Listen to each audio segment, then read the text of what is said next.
it's your boy, Coachdagod. You're now listening to Icon getting that free game.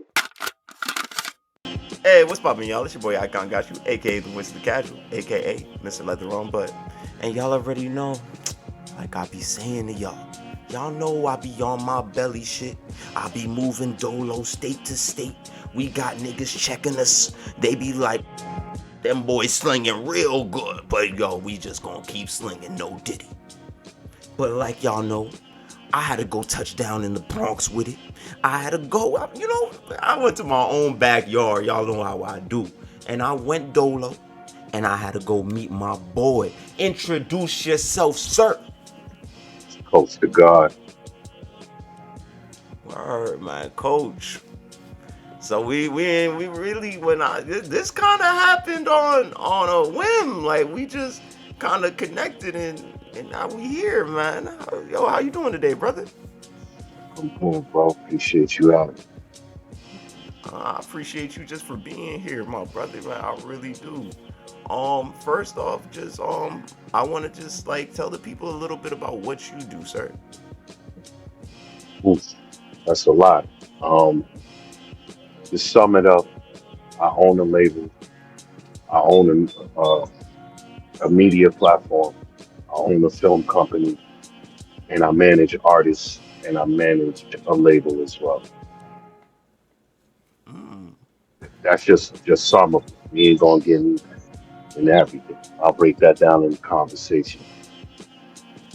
So would we be able to classify you as I could say that you're an entrepreneur? Oh yes, for sure. Yeah, because I definitely own a few businesses. Yes. You quoted 4 different businesses there. What made you want to put your eggs in multiple different baskets? Why not just put them all in one? Well, I mean, all of these things were organic, for me. So again, I never had a plan on being a manager.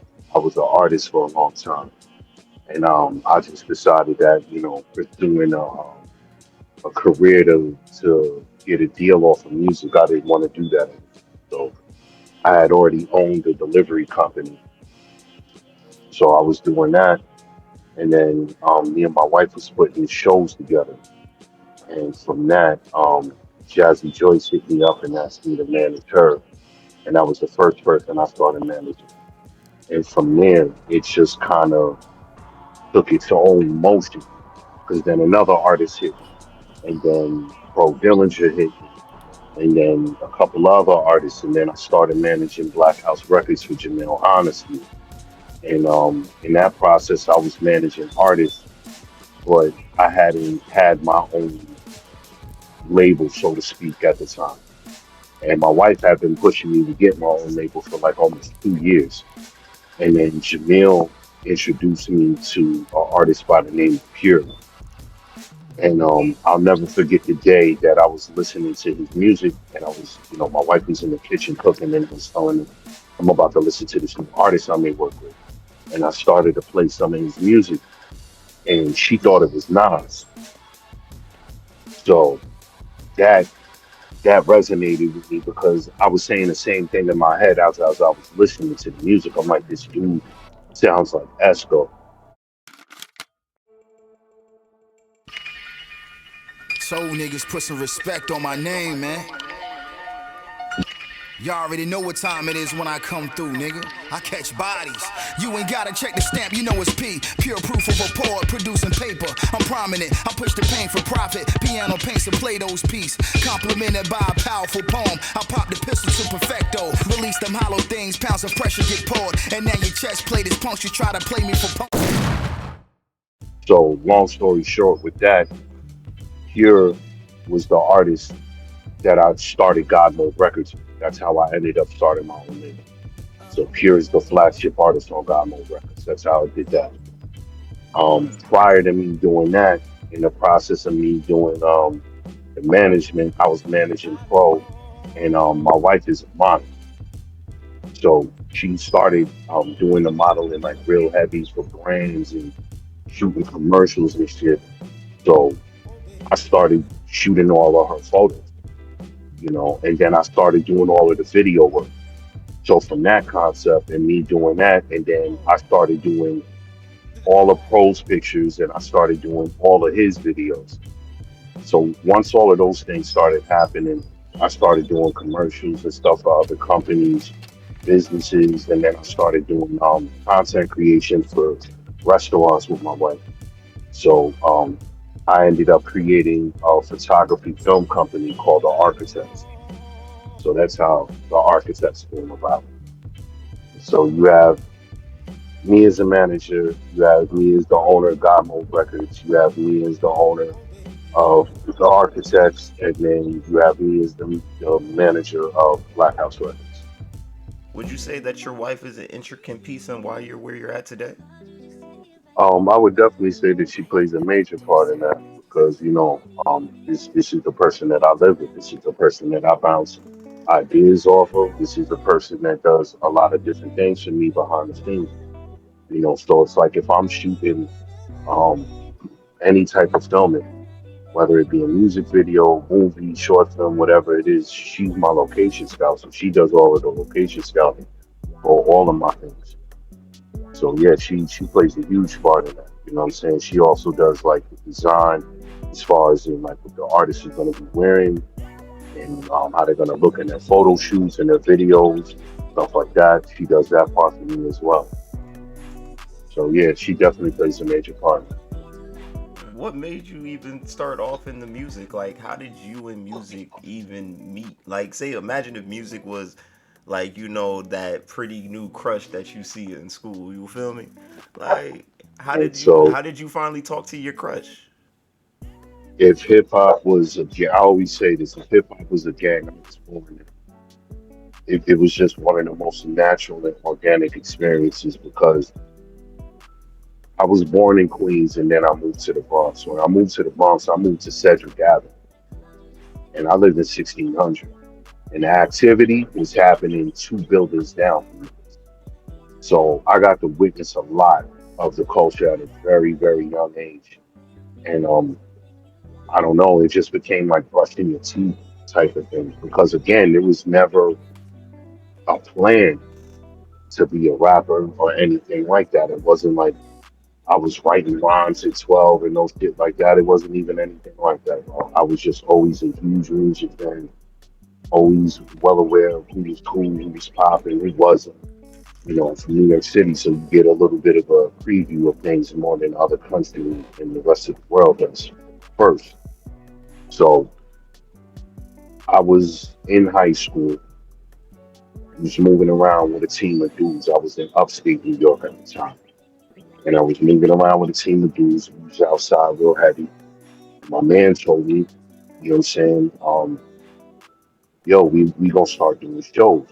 I got this clique of dudes that know a couple of artists that are from Queens. So he was like, this is their music. So they played me the music. The record that they played me was unreleased at the time. And it was Shook One's Part 2. The crew of dudes was Mob V. So we brought them up. They did their show. Shook One's the infamous album drops. And then I end up going on the road with my man to put me onto the situation. And I directly started learning the music business from the business side of it first. And I'm in high school, bro. So like my man was running around busting moves in my records. So I learned how they source their records. I learned how they distribute their records. And this is in all in the physical time. So like this is when dudes are selling millions of records and shit. So I was like really learning hands on. This is how this all happens. The mom and pop store effect, the distributed number of verses, what was actually sold, who has um the most amount of DBSs in that particular city on the most popular radio station. There's a lot of factors that go into that. So I learned all of these things hands on. And then from me meeting Havoc and Prodigy, and then me like really listening to that album, and Prodigy had like a real effect on me because it's like I really met this dude in real life. So from that point I had interest in being an artist, so I just started working on my pen. And I lived a long time off of rap music without even having to drop an album. So yeah, I mastered my craft and I made a lot of money. But once you learn the business, your interest in getting signed and all of that, you start to like, if you really know the business and you really know what's going on, you really don't want to have nothing to do with that part of it.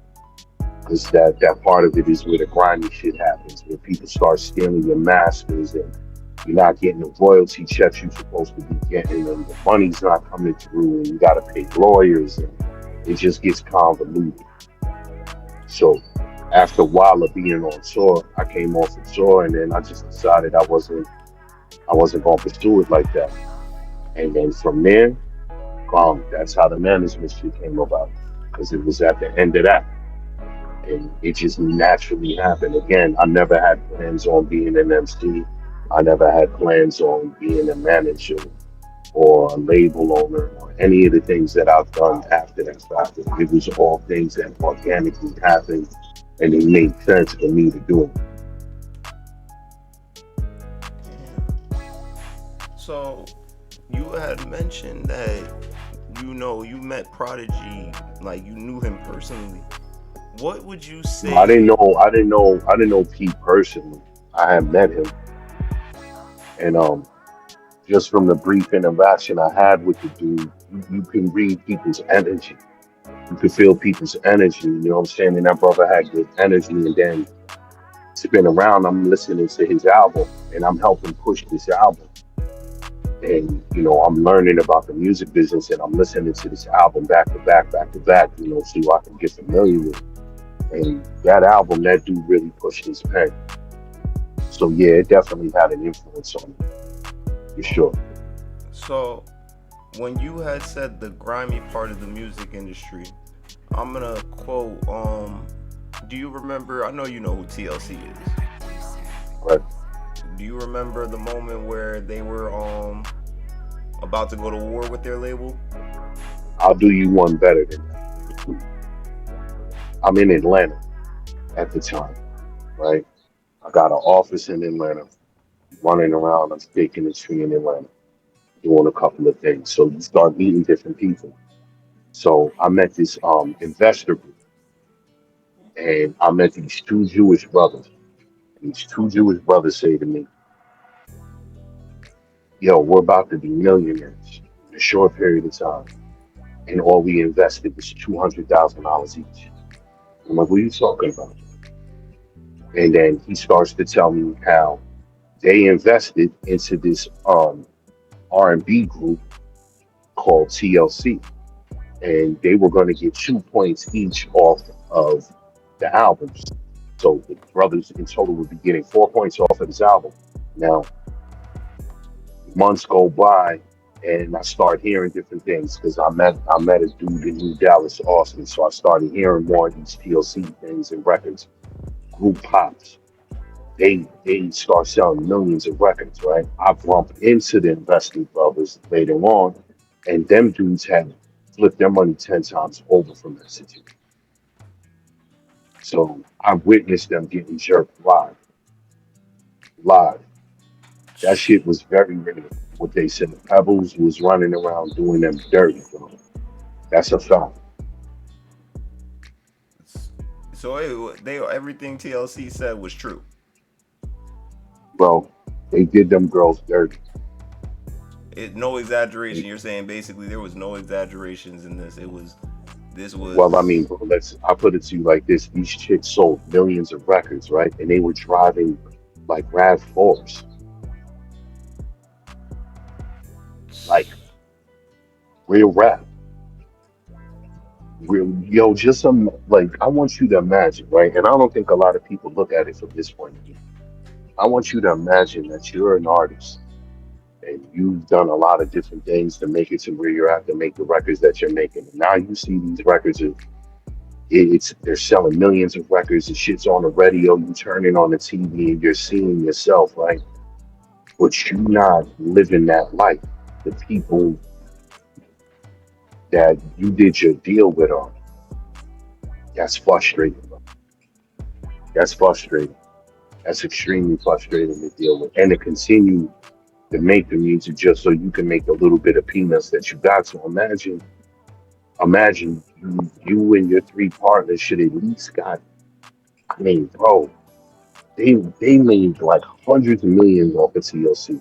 So if they would have at least gave them 10 M's each, it would have still been undercutting, but at least it would have made them feel right. Maybe later on down the line, they would have met a financial advisor and a lawyer that would have told them that they was getting ripped off, and they would have been able to go back and get the money retro.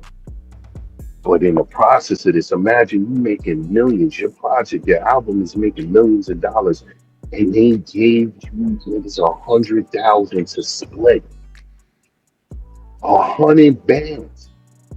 Son, that's yo, That's nasty work. That's actually really nasty that work. bro, nasty work. I'm taking half of that and I'm getting hitters. I'm not holding you. I'm gonna take half of the bread you gave me and I'm giving it to hitters. Fuck that. I'm getting my money one way or another. That's not happening. That's not happening. I'm not even trying to be that guy, but if you do me dirty like that, like I'm supposed to get millions, and you give me and my two partners 100 bands to split, I make it. That son, that's insane. That's That's really just a. insane, bro. That's like you might as well have just spit in my face. Look, and then when they complained, that's when the label gave them Rap Force. Like, nigga, a rap, y'all couldn't even bought them Mercedes? What the fuck? Like, You couldn't even buy him a disrespectful. luxury vehicle. Listen, but that part of the music business has been happening since Frank Sinatra, bro. It is the premise of the music business. And this is the part where artists don't pay attention to that aspect of it. They just want to be like, oh, I just want to be an artist. Well, this ain't called the artist business. This is called the music business. So in order for you to do business with your music, you gotta know what the fuck you're doing. And you gotta know who you're doing it, honestly. And that's just pure facts. Oh, Con, you the best.